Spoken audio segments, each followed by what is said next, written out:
Almost 8 million for the winner, but wait, the truly insane moment in this final table were before and decided in the early stage of the final table.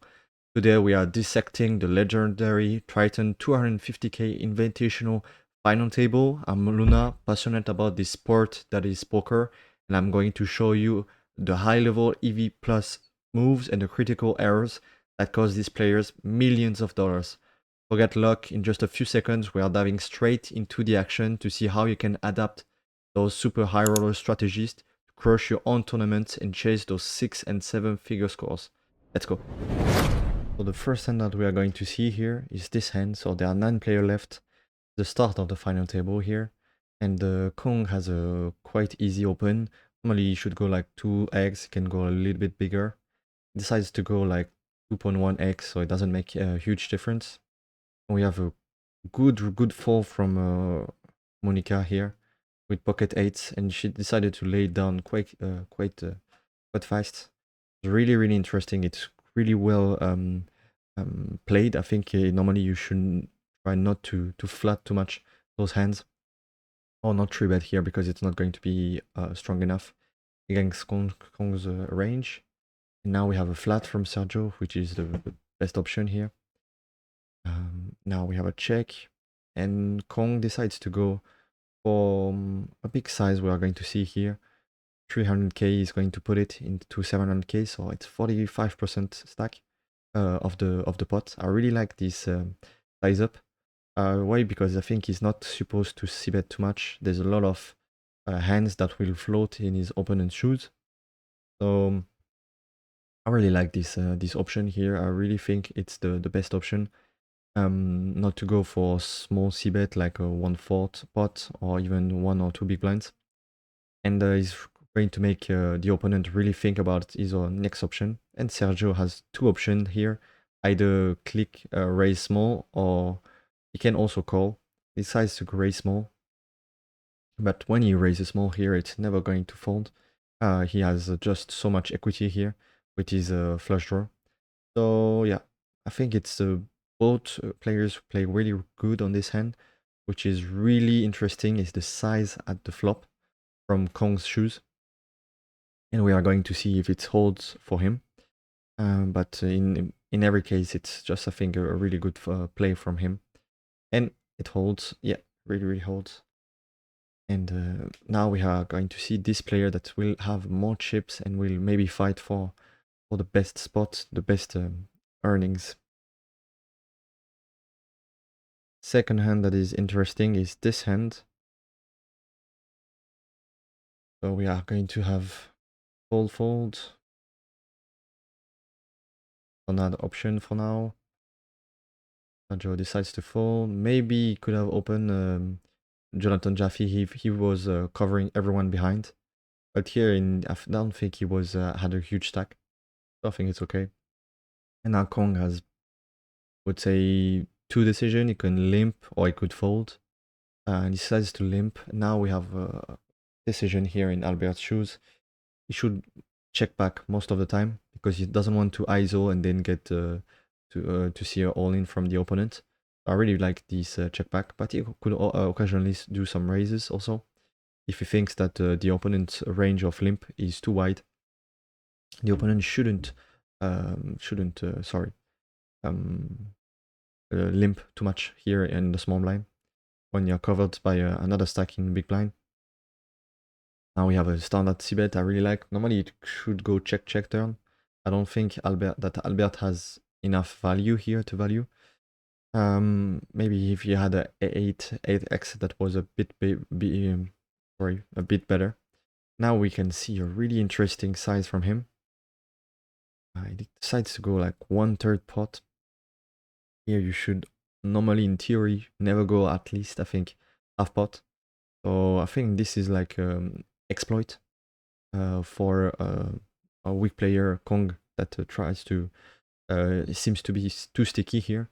But I really think that his range will be way stronger here normally, and in exploit he will only do like small sizes with only in value, and he will go a bit bigger in with his bluffs at the turn in Albert's shoes. That's why it's really important when you play against weaker players to always try to find the best solution to make them make the most amount of mistakes. And here Kong, I don't know why he's hesitating. Normally he should go for check.